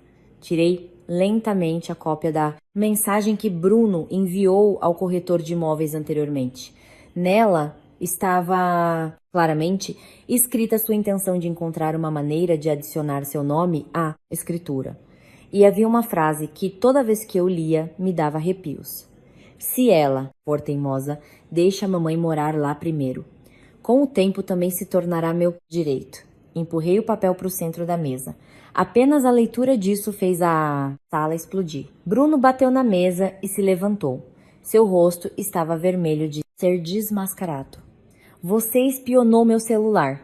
Levantei a cabeça e o encarei sem levantar a voz, sem tremer. Apenas fria até os ossos. Não. Eu apenas fui esperto o suficiente para guardar provas quando vi meu marido começar a agir de forma estranha. Dona Sônia ficou em silêncio por alguns segundos e então Em seu pânico, ela se virou pro filho e deixou escapar. Eu não te disse pra fazer tudo com cuidado? Agora ela sabe de tudo. Apenas uma frase e tudo foi revelado, nada mais podia ser negado. Eles admitiram na minha frente que tudo isso era de fato um plano. Não disse mais nada. Sentei-me em silêncio, observando os três se atacarem. Camila culpava o irmão por ser descuidado. Bruno gritava com a mãe por ser muito apressada. Dona Sônia xingava os dois filhos por serem inúteis e permitirem que a nora obtivesse todas as provas. Alguns minutos antes, eles ainda eram uma equipe, conspirando para me derrubar. Mas agora, diante de mim, a última camada de fingimento deles se desfez em pedaços. Esperei até que a confusão diminuísse um pouco. Só então me levantei e olhei diretamente para cada um. Pronunciei a frase mais fria desde o início. A partir de agora, quem tocar na minha casa novamente, não falarei mais como família. Falarei através da lei. Depois da reunião no café naquele dia, quando todas as provas foram colocadas na mesa e o verdadeiro rosto da família do meu marido foi desmascarado camada por camada, não havia mais nenhuma ilusão dentro de mim. Eu já tentei acreditar que Bruno era apenas fraco, que estava dividido entre a mãe e a esposa, que se um dia as coisas ficassem insuportáveis, ele perceberia. Mas não, aquele homem nunca esteve dividido. Ele já havia escolhido o seu lado há muito tempo. Ele só queria estar do lado da mãe enquanto me mantinha para continuar arcando com o fardo mais pesado para sua família. Pensando nesse tipo de paz, senti ainda mais nojo. Contratei um advogado naquela mesma semana. Levei todos os documentos de compra da casa, extratos bancários, comprovantes de transferência, gravações de mensagens e tudo que era relevante. Depois de ouvir tudo, meu advogado apenas me olhou e disse brevemente: "Neste caso, a senhora precisa ser firme." Eu concordei. Pela primeira vez em anos, minha decisão não vacilou. Preparei os papéis do divórcio e enviei uma notificação extrajudicial pedindo que Bruno deixasse a casa dentro de um prazo específico. Como a casa era meu bem pessoal, ninguém mais tinha o direito de interferir. Ao receber a notificação, Bruno quase enlouqueceu. Naquela noite, ele veio à minha casa, batendo na porta com tanta força que toda a frente da casa ecoou. Sua voz, do lado de fora, soava cheia de raiva e pânico. "Lúcia, você vai ser tão cruel?" "Sim?" "Abra a porta." Fiquei na sala por um momento, espiei pelo olho mágico e só então abri. Mas abri apenas um pouco, não o suficiente para ele entrar. Seu rosto, naquele momento, estava pálido, seus olhos vermelhos como os de alguém que não dormia há dias. Assim que me viu, sua voz imediatamente suavizou, tentando voltar à imagem do marido infeliz. "Eu errei. Eu sei que errei. Mas não precisa ser assim, querida. Nós somos marido e mulher." Eu o encarei, vi sua expressão de sofrimento, mas em meu coração não havia mais a menor pena. Talvez por já ter visto com muita clareza, sorri cinicamente perguntando muito baixo: "Quando você e sua mãe planejaram tomar minha casa, você se lembrou que era meu marido?" Apenas uma frase, e Bruno congelou. Seus lábios se moveram algumas vezes, mas nenhuma palavra saiu. Porque, por mais que ele inventasse desculpas, a verdade continuava sendo a verdade. Ele sabia que participou e escolheu ficar em silêncio quando eu fui encurralada. E então a coisa mais inesperada aconteceu na porta da minha casa. Bruno, de repente, se ajoelhou, verdadeiramente se ajoelhou. Seus dois joelhos tocaram o piso de cerâmica, fazendo um som baixo que, mesmo para mim, que já estava tão endurecida, me fez parar por um momento. Ele agarrou meu pulso. Sua voz era de pânico, falando muito rápido, como se temesse que eu fosse fechar a porta. Eu fui forçado pela mamãe: "Lúcia, eu só queria que nossa família ficasse em paz. Eu não quero te perder. Eu sei que fui um tolo, mas, por favor, me dê mais uma chance." Eu olhei para ele lá embaixo. Antes, só de ver meu marido amolecer um pouco, eu já cederia para manter a harmonia. Mas desta vez, eu só me sentia cansada. A paz que ele mencionava no final era apenas trocar minha paciência pela tranquilidade de sua mãe e irmã. Eu me sacrificava, eu me continha, enquanto eles continuavam avançando. Se eu ainda fosse branda neste momento, eu estaria me traindo novamente. Naquele exato momento, do lado de fora do portão, ouvi novamente o som de passos apressados e gritos. Antes que eu pudesse responder, Dona Sônia e Camila já haviam chegado. Assim que viram o filho ajoelhado na porta da casa da esposa, Dona Sônia, em vez de sentir pena, pareceu ter sido regada com óleo quente. Ela avançou, puxando a mão de Bruno enquanto gritava com uma voz estridente e horrível. Que ótimo! Você fez meu filho se ajoelhar na sua frente. Uma mulher como você é uma destruidora de lares. Antes que eu pudesse responder, ela já apontava diretamente para o meu rosto, seus olhos arregalados, gritando novamente com uma frase que daria arrepios em qualquer um. O que é da esposa também é do marido. Você é esposa e não sabe as regras? Se quer ter seus próprios bens, então se divorcie, não vai conseguir nada. Ao ouvir isso, senti meu corpo inteiro gelar. Não de medo, mas porque finalmente entendi até a raiz. Na cabeça desta mulher, uma nora nunca era considerada um ser humano independente. A nora era apenas uma carteira, um depósito, algo que, ao entrar na casa do marido, deveria entregar tudo para provar que conhecia as regras. Olhei diretamente para ela, respondendo cada palavra claramente. A senhora está errada. Na sua época, talvez se pudesse engolir uma nora com a desculpa da família do marido. Mas na minha época, quem paga tem o direito. Camila, que estava ao lado dela, retrucou imediatamente, sua voz cheia de veneno. Cunhadinha, não pense que depois do divórcio vai viver em paz. Toda a família vai saber o quão vergonhoso você é. Virei-me para ela. Meu rosto não mudou. Pode tentar. Mas não se esqueça de se preparar quando a escritura da hipoteca, os detalhes da dívida e todas as suas transações obscuras forem expostas ao público. Ao ouvir isso, o rosto de Camila ficou pálido. Dona Sônia também ficou em silêncio por um momento, claramente com medo. Mas ela continuou a me xingar e até tentou avançar para me dar um tapa. Os gritos de Dona Sônia, os berros de Camila e o desespero de Bruno tentando separar Luz transformaram toda a frente da minha casa em um caos, como um mercado. A segurança do condomínio teve que intervir, enquanto as portas das casas dos vizinhos se abriam uma a uma. Os moradores do condomínio ficaram assistindo ao longo da rua. A dignidade que Dona Sônia tanto se esforçou para manter foi, finalmente, rasgada no pátio da minha casa nova. Em apenas alguns minutos, não quis mais ficar ali. Dei um passo para trás, peguei os papéis do divórcio que já havia preparado na mesa perto da porta e os coloquei diretamente nas mãos de Bruno. O papel tremeu um pouco entre seus dedos. Olhei para ele uma última vez. Minha voz estava muito baixa, mas o suficiente para que os três ouvissem. Você não me perdeu hoje. Você já me perdeu no dia em que você e sua mãe planejaram engolir esta casa. Depois disso, soltei minha mão. Bruno segurou os papéis do divórcio, cambaleou e lentamente sentou-se na varanda da frente. Seu rosto estava pálido, seus olhos vazios, como os de alguém que acabara de perder todas as suas forças.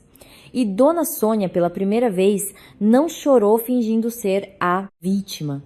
Ela chorou porque finalmente percebeu, tarde demais. A carteira que ela pensou que poderia esvaziar por toda a vida havia se fechado firmemente diante dela. Depois que entrei com o pedido de divórcio, tudo aconteceu mais rápido do que a família do meu marido esperava. Talvez antes eles ainda pensassem que eu estava apenas blefando, que uma mulher acabaria amolecendo e hesitando. Mas, desta vez, eu não hesitei mais. Meu advogado trabalhou com muita eficiência. Cada documento foi separado claramente. Cada transação foi verificada com cuidado. A casa foi estabelecida como meu bem pessoal. Não havia mais espaço para ambiguidades. O dinheiro que Bruno havia transferido secretamente também foi exigido que prestasse contas. Tudo estava tão claro que ninguém mais podia usar a desculpa dos sentimentos para se esquivar. De suplicante, Bruno começou a entrar em pânico de verdade. Eu via isso em seus olhos toda vez que nos encontrávamos. Não era mais a raiva de um homem que se sentia humilhado, nem o tom suave para me persuadir. Era o pânico de alguém que finalmente percebeu que há coisas que, uma vez perdidas, nunca mais podem ser recuperadas. Ele não perdeu apenas uma esposa, ele também teve que enfrentar todas as suas ações, cada transação, cada vez que ele ficou em silêncio, cada vez que foi cúmplice de sua mãe e irmã. Havia uma dívida que não podia ser medida em números. A dívida de ter destruído a confiança da pessoa que o acompanhou por tantos anos. Do lado da família do meu marido, as coisas também pioraram. Os cobradores da dívida de Camila continuavam pressionando. A casa antiga de Dona Sônia não conseguia salvar a situação. E outras dívidas se sobrepunham. Enquanto a minha casa, eles não podiam tocar de forma alguma. O último salva-vidas que eles cobiçavam, eu havia garantido. Ouvi de um conhecido que a família do meu marido estava um caos naquela época. Todos se culpavam, não conseguiam mais manter sua boa imagem. Dona Sônia me ligou várias vezes. No início, xingando, dizendo que eu não tinha sentimentos e que havia destruído sua família. Depois ela passou a suplicar, sua voz suavizando. Um dia, ela até chorou. Se era sincero ou não, eu não me importava mais. Ela disse ao telefone, sua voz embargada. Por favor, me ajude, desta vez. Eu prometo que nunca mais colocarei os pés na sua casa. Segurei o telefone. Fiquei parada perto da janela por um longo tempo e só então respondi, com uma frase lenta, mas firme. Quando eu precisei, a senhora tinha R, 400 mil, mas não quis me emprestar um centavo. Agora, com que base a senhora me pede para sacrificar minha casa inteira? Do outro lado, houve um longo silêncio. Então, ela desligou o telefone. Bruno também veio me ver uma última vez. Naquele dia, ele parecia mais magro, seus olhos fundos, sua voz rouca. Ele ficou na porta. Não havia mais raiva ou teimosia, apenas um cansaço muito claro. Ele disse, baixinho, eu sei que errei. O que você quer que eu assine? Eu assinarei. Só peço, não deixe minha mãe ficar completamente arrasada. Eu o encarei por um longo tempo. Encarei o homem em quem eu confiei como apoio, com quem sonhei em ter uma casinha. Finalmente eu disse apenas, quem a está arrasando não sou eu, é a própria ganância dela e a sua ajuda. Ao ouvir isso, ele não disse mais nada, apenas abaixou a cabeça profundamente, como se pela primeira vez entendesse que há consequências que não podem ser apagadas apenas com arrependimento.